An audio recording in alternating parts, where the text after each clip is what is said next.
the Fueled by Death guest. A lot of times on this show, we like to start in a place that is at the beginning. And I'm very curious to know what influenced you to pursue science as a child? Like, who were some of your influences or your heroes? What got you really, into the realm of science? Well, when I was 8 years old, something happened which changed my whole life. I saw a picture in the newspaper talking about an event. A great scientist had just died, and they flashed a picture of his death. And on the death was a book. The book was unfinished. And the caption said something like, "This is the unfinished manuscript from the greatest scientist of our age." So I was fascinated by the story. Why couldn't he finish this theory? What's so hard that the greatest scientist of our time couldn't finish it? I had to know. I went to the library, and I started to look up this man, Albert Einstein. And I found out the book was The Theory of Everything, an equation maybe no more than 1 inch long that would allow us to, quote, read the mind of God. I was hooked. I just had to know. It never occurred to me that you could have a comprehensive theory of all the laws of science in just one equation. Well, today we think we have it. It's called string theory. It hasn't been proven yet. I'm one of the co-founders of the theory, the co-founder of string field theory. And string theory says that all the particles we see in nature, the quarks, the leptons, the neutrinos, thousands of these particles, are nothing but musical notes on a tiny, tiny vibrating string, like a rubber band. And then physics is nothing but the harmonies of these vibrating strings. Chemistry is the melodies you can play on these strings. The universe is a symphony of strings. And the mind of God that Albert Einstein spent decades searching after, the mind of God is cosmic music resonating through 11-dimensional hyperspace. That is the mind of God. Wow. I mean, that's mind blowing, and I have read some of your stuff on string field theory, and I think that like you said, that is as close of as an answer as we have right now to what Einstein was postulating, and it opens up so much to the realm of possibility. And one of the things that I think is incredible about you, and I want to fast forward now to your career in science. You've published multiple books and papers, including obviously your work on string theory and field form, quantum mechanics, your theories on future of technology and humanity, and these are all heavy subjects. But when you talk about it, you make it so accessible. You make science very easily to grasp, and scientists are notorious for talking about things that are very confusing to just layman's like Dustin or myself. Does that come naturally to you? Are you able to break down science in such an easy way for people to grasp in a natural way? Well, when I was 8 years old, not only did I see Albert Einstein as a role model, I had a second role model. On Saturday mornings, they used to show the old Flash Gordon series on TV, and I was hooked. I mean, ray guns, monsters, starships. What's not like there to love on that series? And that series eventually germinated to create Star Wars. Star Wars is basically a clone from the old Flash Gordon series, almost scene for scene. You can see huge chunks of where Star Wars came from. Now, this meant to me that the laws of physics that I loved, the laws of physics would allow me to see the future. That the ray guns, the starships, the invisibility shields, all the stuff you see in Flash Gordon, ultimately come back to physics. And so that's what I decided that I wanted to become a physicist. But I realized that I had to explain physics to the average person, or else, of course, it meant nothing to them. And unfortunately, we physicists use mathematics and jargon as shorthand. It's very convenient for us to talk in equations. When I talk to my fellow physicists, we just talk equations, English words that are shorthand for equations. But to the average person outside, it's just gibberish, right? So I'm a professor. I talk to freshmen. I talk to grad students. And I have to talk to their language. I cannot use just my language. I have to talk to them in their language. I have to get inside their head. And that's why I realized that you have to explain these theories in a way that they can understand. My favorite quote from Einstein is that if a theory cannot be explained to a child, then the theory is probably worthless. Meaning that there's a picture, there's a concept, there's a principle behind all the great ideas of physics that you can explain to a child. And so that's my goal, to be able to explain string theory to a child. Well, speaking on, Flash Gordon and Star Wars and being able to predict the future, as a futurist, have you been surprised by the advances that humanity has already made, or do you feel like we're kind of behind the ball as far as technology goes? Well, in my earlier book, Visions, I actually predicted what the next 20, 30 years would look like, and we're right on schedule with the predictions, because I interviewed all the great minds of the time, hundreds of them, for BBC Television, the Discovery Channel. So basically, these are the people who are inventing the future. Now, one thing I got wrong, in some sense, is the fact of the speed at which genetic engineering has progressed, for example. I predicted that we're going to have personalized genomes by 2020. I predicted that. Many biologists thought I was nuts, totally out of my mind, because it took months just to get one gene sequenced. Months. And here I was predicting that all of our genes would be sequenced by 2020. Well, I was too pessimistic because, of course, it's commercially available today. You just pay a few bucks and have your genome read. We don't even think about it anymore. And the reason why is because genomics has been automated. With robots and machines, it's an automated process. Humans do not sequence genes. Robots do. And that's why it progressed very, very fast, faster than I predicted. Wow. So do you think, do your opinions about or your predictions get swayed by other people's opinions? Maybe if they think you're being a little crazy on your predictions, you might be a little reluctant to say that they're going to be so soon. Does that hold you back at all? No, you see, where do most people get their predictions of the future? Many people come up to me and say, "Where's my flying car?" Huh?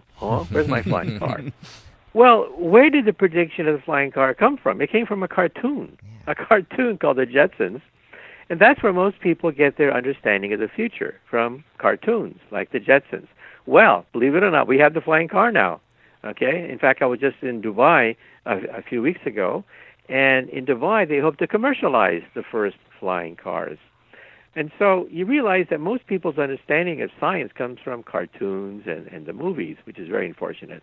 I'm a physicist. My friends are physicists. I talk to them. I interview them. I put many of them on radio and television. And we talk about the future because we are inventing the future. We physicists invented the transistor, which makes possible the computer revolution. We invented television, which makes possible telecommunications. We invented the space program. Most of the rocket scientists you see are actually physicists. So we physicists basically created much of the 20th century. And now we're creating the 21st century as well. Wow. All of what you do has touched so many people in the world and, from all walks of life. And it's because of the way that you can, explain the intricacies of science and what you're talking about. And it harkens back to that quote from Einstein. And speaking of cartoons, one of those people happens to be Bill Farmer, who happens to be the voice of Goofy, Mickey Mouse's friend in all of Disney's adaptations. He's one of your biggest fans and also a friend of our show. And he wanted to ask you a question. Michio, I'm Bill Farmer. You might know me as the voice of Goofy. Gorge, someone's got to do it. And I'm a big fan. And I have a question. In the world we know, classical physics is the law of the land. In the subatomic world, quantum mechanics and a whole different set of rules takes over. Let's say I was shrinking. How far would I have to shrink until I would leave this world of classical physics and become trapped by the world of quantum mechanics? Is there like a state line where we move from one to the other? Well, gee, that's a tough question.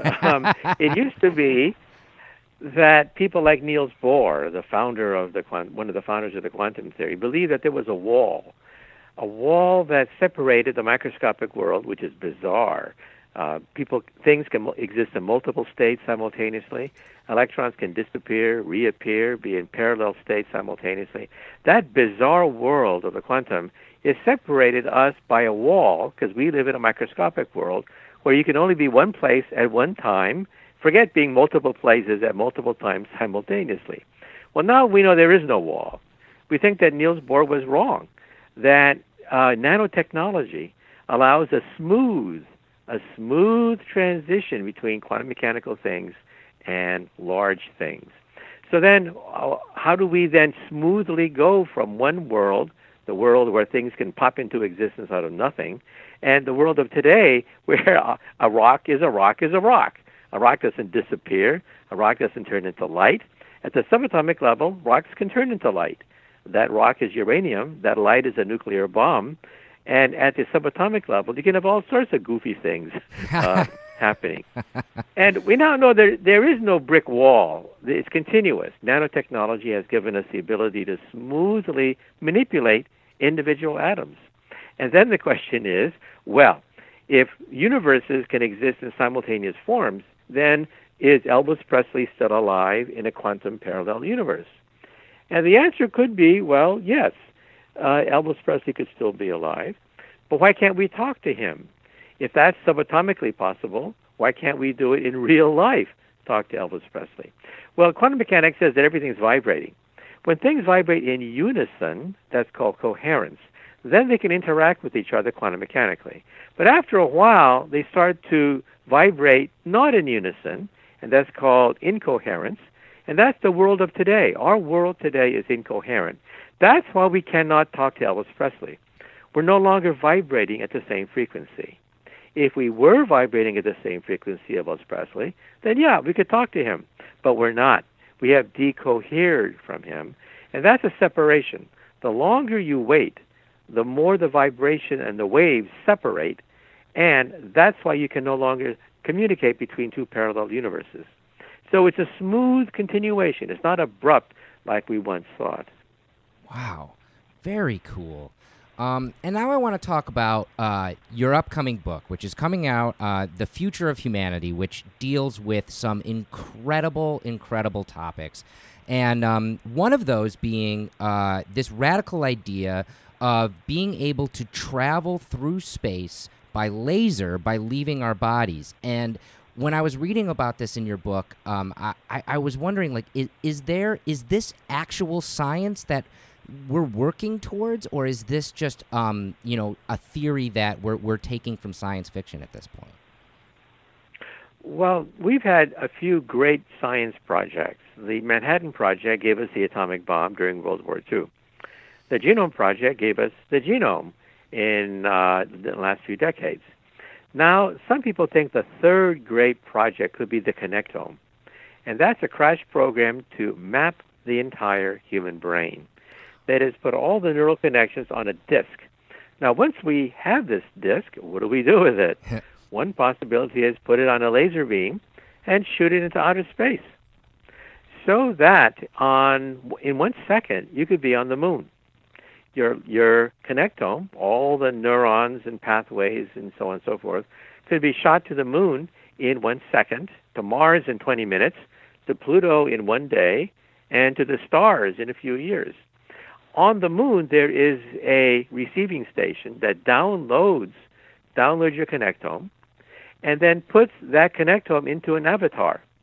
That avatar is robotic. It is superhuman. It can walk on the moon, do all sorts of human feats, but you control it. Your consciousness controls the avatar. And so this could be the way that alien life travels across the galaxy. They don't use flying saucers. Flying saucers is old hat. They simply put their connectome or consciousness on a laser beam, shoot it across the heavens, download themselves on different planets, and they can explore the galaxy this way. In fact, I personally believe that there could be a highway, a gigantic galactic highway right next to the Earth, where billions of souls are laser putting themselves across the galaxy, and we are too stupid and too primitive to even know it. We wouldn't even know of the existence of a superhighway of souls. Oh, so what makes you think that there is a highway like this close to Earth? Well, you see, we assume when we think about flying saucers that's only 100 years more advanced than us. But you see, in 100 years, you can't go across thousands of light years across the galaxy. You'd have to be maybe a few thousand years ahead of us. Then you can zap your way across the galaxy. But we always assume that they use science that's 100 years more advanced than us. But think of it. They could be 1,000 years more advanced than us, in which case their physics would be totally different. Now, we physicists rank civilizations by type 1, type 2, and type 3. A type 1 civilization is about 100 years more advanced, and they control planetary energies. They control the weather, for example. Type 2 is stellar, like Star Trek. Captain Kirk lives in a Type 2 civilization where they play with stars. Type 3 is galactic. So Han Solo zips away across the galaxy in a Type 3 civilization. Now, what are we? We are Type 0. We get our energy from dead plants, oil and coal. But out there in outer space, easily, there could be a Type 2 or a Type 3 civilization that zaps their way across the galaxy, and we're not even privy to that because we're too stupid. We only use radio to communicate. Perhaps they're centuries beyond radio. Wow. This begs another question, actually. Speaking on interstellar space travel, the universe seems so vast and sometimes so unreachable. And actually, this was a second question that we got from Goofy, voice actor Bill Farmer. Again, like I said, he's one of your biggest fans. The universe started as a single point at the Big Bang. It's been growing until now we see stars 13 billion light years distant. That means that light's been traveling for 13 billion years. Well, doesn't that mean that star that we're seeing that light from is now at least like 26 billion or even farther away? So how can the universe be only 13 point something billion years old? Well, the farthest stars that we can observe are roughly 12 and a half billion light years from us. And that still means that the universe is older than the oldest stars that we can see in the universe. It used to be the opposite. Years ago, our measurements were not very precise, and the age of a star can be measured by calculating how fast it burns hydrogen. The age of stars was larger than the age of the universe. That was very embarrassing, because, of course, the universe has to be older than its stars. Now the numbers are in agreement. The numbers say that the oldest stars can be maybe 12 billion, maybe 12.5 billion years old, but the universe itself is over 13 billion years old. So the numbers agree now, which is very nice. Wow, that's incredible. So back to your book, you talk a lot about the implications of getting to Mars and then terraforming it to make it habitable for humans. Do you see a future where we're able to grow crops on Mars like we do on Earth, like we've seen in recent science fiction movies? I think one of the first things we're going to do on Mars is to try to create an agriculture on Mars. We're going to genetically modify algae, genetically modify plants. Plants love carbon dioxide, and the atmosphere of Mars is carbon dioxide, but it's cold. So we have to heat up Mars a bit. If we could eject, for example, methane gas, that could create an artificial greenhouse effect, or satellites. Solar satellites can beam energy to the polar ice caps, melt them, to create rivers. Mars once had an ocean about the size of the United States. That's how big that ocean used to be billions of years ago. We could recreate it by melting the polar ice caps. And if we can raise the temperature by 6 degrees, just 6 degrees, the atmosphere could take off. We could have a runaway greenhouse effect to raise the temperature of Mars if we can raise it just 6 degrees. And how do we go about implementing that? Well, Elon Musk, the genius behind SpaceX and all the recent news about moon rockets, Elon Musk said casually, maybe we can drop a hydrogen bomb on the polar ice caps to melt them. I think that's a little bit premature because who wants to drink radioactive water? Right. But I think solar cells and solar satellites can beam energy to the polar ice caps to accelerate the process of heating it up. So a combination of methane gas, a combination of beaming energy to the polar ice caps could start this runaway greenhouse effect to make Mars into another Garden of Eden. Wow. I find it interesting that you are more focused on changing, the planet temperature and terraforming Mars than I feel like it would be easier to make plants that, kind of change their genome so that they grow better in a Mars, system. So instead of changing the planet, change the plants. Yeah, I think definitely we should genetically modify algae so that they would consume carbon dioxide on a very vast scale, because the atmosphere is almost pure carbon dioxide, and also thrive in a cold environment. Mars is a frozen desert. It's frozen solid. And so we have to find a way for plants to grow in a very cold environment.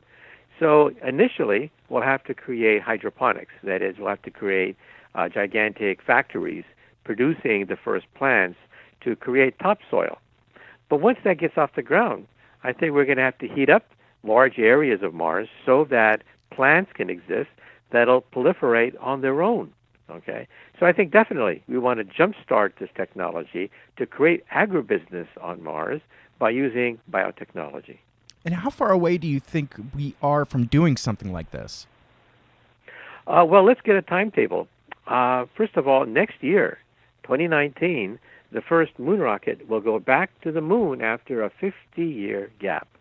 The SLS booster rocket of NASA and the Orion space capsule are scheduled to orbit around the moon in an unmanned mission in December of 2019. Then 2023, humans, astronauts, will go back to the moon. And then by 2026, we hope to have a lunar orbiter that orbits the moon to create a rocket ship that'll take us to Mars. So the moon is going to be a halfway stop. We'll stop on the moon. It's only 3 days away by rocket. Build the Mars ship in space, and then shoot the Mars rocket to Mars for a 2-year journey. That'll take place sometime around 2030, 2035.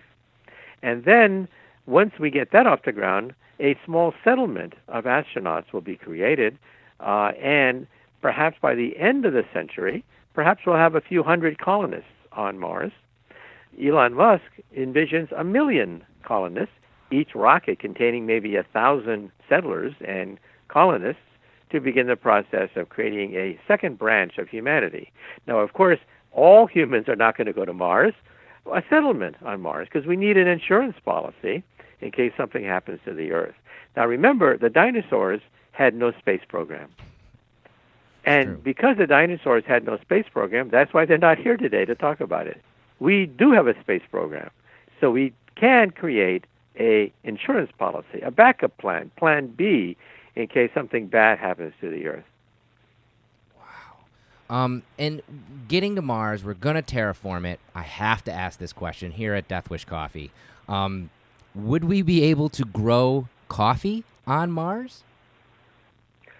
Yes. In principle, anything that can be grown on the Earth can be modified slightly to grow in the environment of Mars, which is colder than the Earth, but still has plenty of carbon dioxide. Plants love carbon dioxide. So yes, you could have coffee on Mars.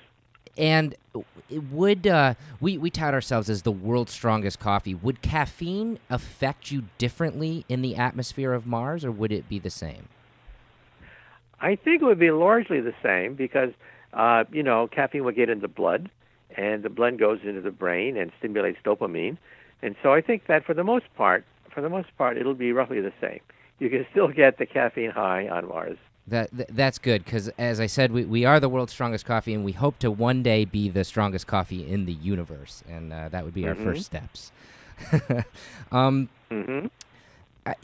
Is there anything from writing the future of humanity that was surprising as you were fleshing out the book? Is there one topic in the book that you kind of gravitate towards more than others?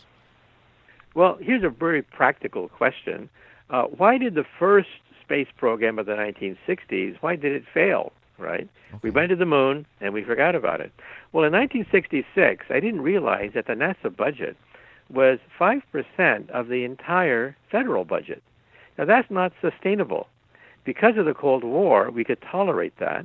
But once the Cold War damped down, boom, you could not sustain a program like that. Now the cost is dropping. It's dropping so much that the movie, The Martian, actually costs more than the Martian space probe shot by the Indian government to Mars just 3 years ago. Wow. I mean, think about that. Wow. The cost of a Hollywood movie, $100 million, exceeds the cost of a Mars probe, which was $70 million, shot by the Indian government in 2014. That's how much the cost of space travel has dropped since the 1960s. And now we have reusable rockets. Elon Musk of SpaceX is pioneering rockets that can be reused. It costs about $10,000 a pound to put you in orbit around the Earth. That's your weight in gold. So think of a body made out of solid gold. That's what it costs to put you in orbit around the Earth. Now, Elon Musk wants to drive it down to $1,000 a pound by a factor of 10. That's going to open up outer space in the same way that the used car industry opened up cars. After World War II, all these GIs came back, but they were penniless. But the used car industry took off after the war, and now we sell more used cars than new cars. So the same thing can happen with rockets. The used car rocket industry is going to be huge, I think, and it's going to drop down cost by a factor of 10. I can't wait for used rocket salesman to be a job. Oh, no. It's coming. It's coming. That means space tourism. That means settlements on the moon and Mars.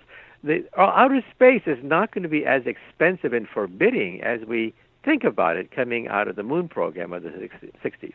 Wow. Well, it sounds like our government has its obligations mixed up a little bit as far as, funding space programs and whatnot. But how do you feel about companies like SpaceX taking, planetary travel as like a private company taking that on? How do you feel about more companies doing that? Do you think that's for the benefit of humanity, or do you think that we should keep it a governmental program? Well, governmental programs are great, but there's one problem, and that is you have to pay for it. Taxpayers have to pay for it out of their pocket. Once you tell people that, then all of a sudden they become less enthusiastic about the space program. Everybody loves the space program until you figure out, well, who's going to pay for it? Mm-hmm. You're going to pay for it. Well, who paid for the Falcon Heavy just 3 weeks ago? Who paid for this moon rocket, the first moon rocket in 50 years to blast off Cape Canaveral? Who paid for it? He did. 100%. Elon Musk paid for it. And if he wants to shoot a Tesla Roadster, a sports car into outer space, it's his prerogative. It's his Tesla and it's his moon rocket. And so we now have two moon rockets. The NASA's SLS, it cost $1 billion per launch. That's the cost of NASA's moon rocket, the SLS, $1 billion per launch. Now, look at private enterprise. Private enterprise drives down the cost. How much does the Falcon Heavy cost? 10%. 10% of the cost of NASA's moon rocket. Wow. $90 million is what it costs for the Falcon Heavy. So here's a situation where private enterprise, for all its faults, has been able to drive down the cost so that space tourism and space exploration is going to be much cheaper and more accessible than it was in the past. And I think that's a good thing. Yeah. Are you concerned at all with, maybe the development of more private companies like this and us just launching junk into space and just kind of making a mess of everything around us? Well, there is a problem. I mean, every time private enterprise gets involved, prices drop because, of course, they want to mass-produce things. They want to bring down the cost. They want to maximize profit. That's a good thing. But the bad thing is sometimes they're in a rush to the point where they leave a lot of garbage. We're still cleaning up the garbage from the oil industry. And now we have all this garbage up there in outer space. Now, to be fair, most of the garbage that you see floating around the planet Earth, thousands and thousands of pieces of garbage that we track with our satellites and with supercomputers, most of that took place because of the government. The government was wasteful. Every time a booster rocket went up, the booster rocket went into orbit and became space junk. And now we're littered with all this space junk. And the space shuttle, when it went through the sea of junk, would get pierced once in a while with these particles left over from the old space age. So that was, to be fair, government junk. But now we got to get rid of it. So there are some plans by some space industries to begin the slow process of trying to clean up the mess by shooting satellites that will literally gobble up pieces of space junk. Wow. Don't you think, anybody who has, don't you think that's more of an issue if anybody who has a few extra $1 billion, they're going to launch shit into space? I mean, don't you think that will get worse over time if we have more people doing that? Well, eventually we're going to have treaties signed. Today we have the Outer Space Treaty of 1967, signed, 60 or so years ago, and it's way out of date because, of course, they never visualized the commercialization of space. For example, there's a group called Lunar Express that wants to begin the process of mining the moon. They've already gotten permission from NASA to do it. They want to mine, for example, ice, which is very precious on the moon. But then the question is, who owns the moon? There's no treaty that governs this. The Outer Space Treaty is very vague, and it basically talks about nations. It doesn't talk about private individuals who stake a claim to the moon. For example, Elon Musk has a moon rocket paid for by Elon Musk. He could go to the moon next year if he felt like it. The Dragon capsule is capable of going to the moon. And if he puts a stake in the moon and claims property, is it really his property? Well, it's a gray area because the Outer Space Treaty of 1967 does not really address private individuals staking out claim to the moon, because back then it was impossible. Who would have thought? Who would have thought that a private individual could fund a moon rocket on his own? That was impossible back in 1967. So new laws are going to have to be written so that we can clean up the mess of so many rockets going up because prices are dropping. Wow. Well, it sounds like that should happen now. Is this something that we're working on currently? No, because, of course, we're still in the era of the 1960s mentally. We have to readjust our gears. We have to think that, wow, we're in a new era where space travel is not going to be so expensive. The Chinese, the Indians, they've all announced that they want to go to the moon, too. We're going to have a lot of space junk, and there are no treaties to regulate this process. So I think that nations should get together to sit down to work out the laws, because we could have a traffic jam over Mars. You realize that there are 3 groups fielding rockets now: NASA, Elon Musk, SpaceX, and Jeff Bezos of Amazon. The richest man in the world has funded a private spaceport in Texas. He has his own fleet of rockets. Whoa. And so we have 3 groups fielding rockets eventually capable of going to the moon. Well, it's 3 groups that we know of. I can't imagine that there must be other people out there in other countries doing this same thing. That's right. The Chinese have publicly announced that they're going to stake their claim, put a flag on the moon. The Indians, rivals of the Chinese, are not too far behind. And, of course, there's the European Union and Russia. They're watching this whole thing as well, too. Wow. That's scary. It sounds like the making for an actual Star Wars. Yeah. Yeah, that's why I think we should sit down with the UN and work out the laws now, because the settlement of Mars is coming. The settlement of the moon is coming because prices are dropping.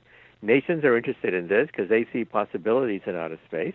And so the laws have to be rewritten to regulate it so that we don't bump into each other in outer space. Yeah. Oh, wow, what a mess. I hope that happens soon. Finally, Dr. Kaku, the one question we ask every guest on this show, and I'm very curious for your answer, is with everything you've done in the realm of science and you continue to do in the world of science, what fuels you to keep working and keep pursuing the knowledge that you are looking for?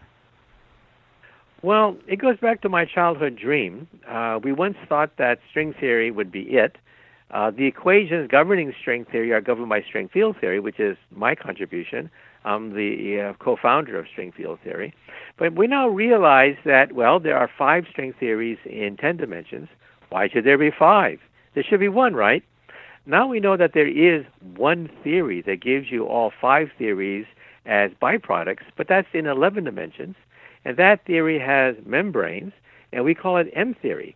But the problem is there's no one equation for M theory. We have found thousands of equations for membranes because there are many, many different types of membranes. So the theory is not in its final form. We have the theory. The best minds on the planet Earth are working on the theory, but it's not in its final form.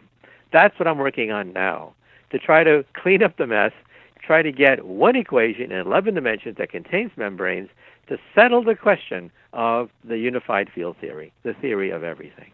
Incredible. Do you think it's within your grasp? Oh, yeah, that's what I'm working on now. Nice. So I think that we have the theory. The theory is clumsy. It's not in its final form just because it's not finished yet. But, there are people like myself trying to finish it. That's so exciting. That's amazing. Yeah. I want to thank you yet again for taking time to talk with us today. And just for our listeners and watchers out there, what is the best way to follow you and what you're doing? Go to my website, mkaku.org, mkaku.org, or go to my Facebook site. We have 3 million fans on Facebook. And on Twitter, we have about 600,000 fans on Twitter. Awesome. That's amazing. Thank you so much, Dr. Kaku. We can't thank you enough. Our minds are officially blown for the day. Yes. Which is always a great thing to open up our brains and stuff a few more things in there. And we know you have more important things to get to, and we can't be more grateful for you taking the time and talking to us today. Oh, well, thank you, because my book tour starts now. And so, maybe I'll be signing your copy of The Future of Humanity. Go to my website. It lists all the cities that I'll be traveling in. And after I sign your book, you can go to eBay and auction it off for money. You can actually make money on my book tour. We would never do such a thing. Dr. Kaku, if you sign my book, I'd keep that for life and pass it on to my children. Okay. Thank you. Well, thank you very much, man. I hope you have a great day. Like I said, we can't appreciate you enough for taking the time to do this. Okay, my pleasure. Science! All right, D-Man. So we're doing the science segment this week. We couldn't not ask Dr. Kaku to be a part of this. I mean, if you're talking to a scientist, maybe the smartest scientist alive, you have to have him talk on our science segment. It's just the way it goes. And what an honor. How cool is it that we have this show and we have a science segment and now we do it with Dr. Michio Kaku. It's incredible. It's crazy. It's like starting a band and then Axl Rose sings a song with you. Right. It's crazy. Yeah, it's mind-blowing. And there was some really cool recent discoveries about space, and we wanted to talk to him about that, and he was so gracious to talk to us about space, some space travel and what we're looking for in the future, considering aliens. A lot of stuff we talk about on this show. So here it is, our science segment this week with Dr. Michio Kaku. So this week, actually, there's been some recent discoveries from the K2 mission from NASA's Kepler Space Telescope. And in an upcoming article in the Astronomical Journal, they are talking about how they've found 95 new extrasolar planets, which I think is incredible. And this also harkens back to in 2016 when we discovered the TRAPPIST-1 system with 7 different exoplanets. And now the Hubble telescope is giving us a heck of a lot more information observing the planet's atmospheres and water compositions, and with some having the potential to hold even more water than Earth. And first, I would love for you to explain to us and our listeners, what is the difference between an extrasolar planet and an exoplanet? Well, an extrasolar planet is just a planet outside our solar system. Okay. Because it's extrasolar. Solar implies our solar system. And an exoplanet is just anything out there. Okay. But basically, they're interchangeable. I see. How close do you think we are to discovering planets with a habitable atmosphere? I wouldn't be surprised whether next year or the year after that we find a doppelganger in outer space. That is a planet that has roughly the same size as the planet Earth and potentially has liquid oceans out of which DNA could be formed. Now, right now we have found roughly 20 or so super Earths, planets that are, for example, 50%, 100% bigger than the Earth. But I think we're getting very close now to finding a twin of the Earth in outer space that is the same size as the Earth and potentially could have liquid water oceans. Wow. Yeah, I mean, that begs the question, and I know you've been asked this before, but do you believe there is intelligent life in the universe? Well, I think we have a census now of the Milky Way galaxy that, on average, every star has a planet going around it, mainly Jupiter-sized, but about maybe 1 in 20 of them, who knows for sure, but about 1 in 20 of them in turn have Earth-sized planets going around. And if you do the math, we're talking about billions of Earth-sized planets in our own backyard. So the probability that we could have microbial life and even intelligent life is extremely high just within our own backyard. Wow. That's crazy. I mean, speaking of, in our backyard, what about Mars? When we eventually get there and we start really surveying and digging around the planet, do you think we will eventually find evidence of life, intelligent life, or maybe, something that was there before? Well, there are several places that we have not explored on Mars. We've been on the surface of Mars basically in areas that are quite flat because we don't want the space probe to tip over and crash. We have not been to the polar ice caps. We have not been underground. We have not been to, for example, the Grand Canyon of Mars, which is Mariner Valley. And so there are large portions of Mars that we have not visited at all. So there's always a chance that microbial life could exist. We do find methane gas coming out of the planet. There's a debate as to whether or not the methane gas is organic or not, or natural. But we cannot rule out the possibility that there's some kind of microbial life on the ice caps or maybe underground. Like, where did the water go on Mars billions of years ago? It went into outer space, it went into the polar ice caps, and went into underground permafrost. So if there was intelligent life, they would follow the water.